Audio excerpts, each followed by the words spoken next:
Bonjour ou bonsoir chers auditeurs et chères auditrices de notre web radio R212, notre expert invité Abdeslam Seddiqui, partage son avis et sa réflexion avec vous dans cet article intitulé Le Maroc de demain, le Maroc des régions. Le voici en podcast pour vous. Abdeslam Seddiqui ouvre son propos en posant cette question cruciale.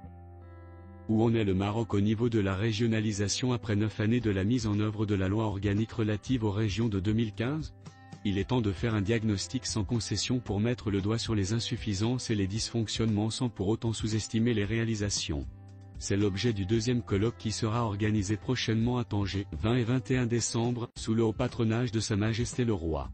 Cette rencontre vient après le premier colloque organisé en 2019 à Agadir. Notre politicien met en lumière le maître mot de ce colloque, le défi, et explique les objectifs ambitieux assignés à ce colloque ainsi. Le maître mot de ce colloque est le défi. C'est son titre officiel, entre les défis d'aujourd'hui et de demain. On le trouve pratiquement dans toutes les pages et les paragraphes de la note d'orientation préparée à ce sujet.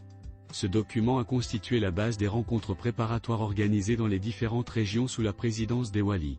L'initiative d'organiser un débat national est louable pour mettre le pays à jour par rapport à la Constitution de 2011 et aux recommandations du rapport sur le nouveau modèle de développement. La démarche retenue l'est également dans la mesure où on part de la base pour remonter au sommet. Ce qui a l'avantage d'impliquer le plus grand nombre d'élus et de compétences diverses dans les régions.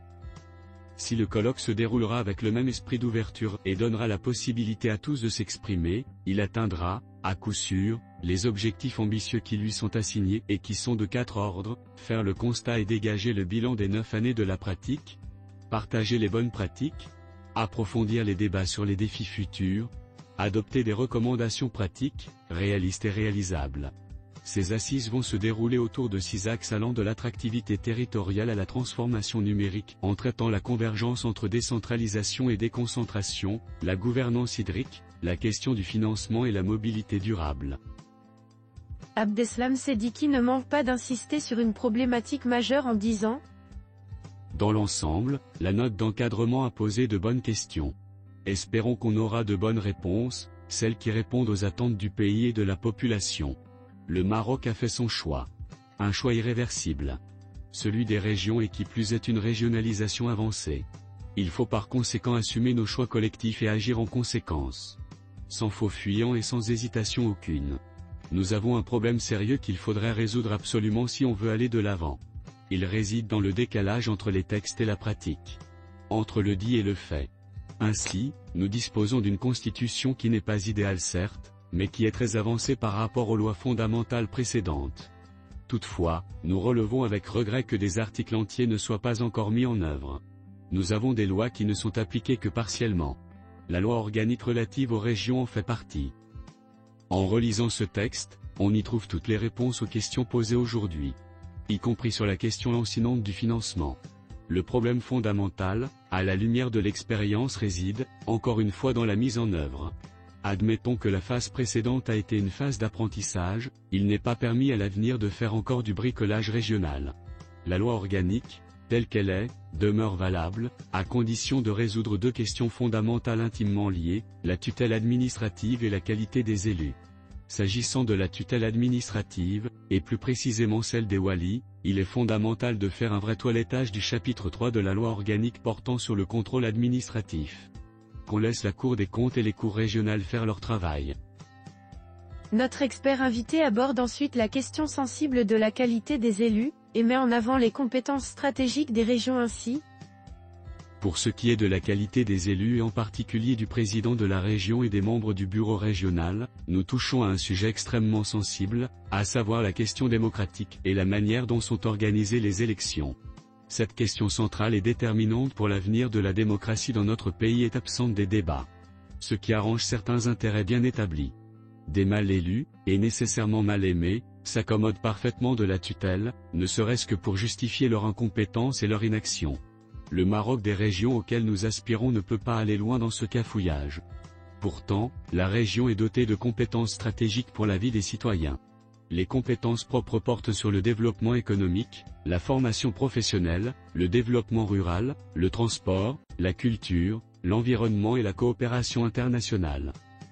Sous la bannière du développement économique, On trouve de tout, le soutien aux entreprises, la domiciliation et l'organisation des zones d'activité économique dans la région, l'aménagement des routes et des circuits touristiques dans le monde rural, la promotion des marchés de gros régionaux, la création de zones d'activité artisanale et des métiers, l'attraction des investissements, la promotion de l'économie sociale et des produits régionaux. Outre ces compétences propres, les régions bénéficient de compétences partagées avec l'administration centrale, État. Elles portent pratiquement sur les mêmes domaines que les compétences propres. Ce qui n'est pas sans poser des problèmes d'interprétation. Une clarification à ce sujet est nécessaire. L'auteur termine son analyse par une vision optimiste et une invitation à l'action, en ces termes. L'avenir du Maroc s'écrit dans ces régions. En actionnant le principe de subsidiarité d'une façon intelligente et créative, il faudrait se décharger progressivement de tout ce qui touche à la vie quotidienne des citoyens au profit des collectivités territoriales.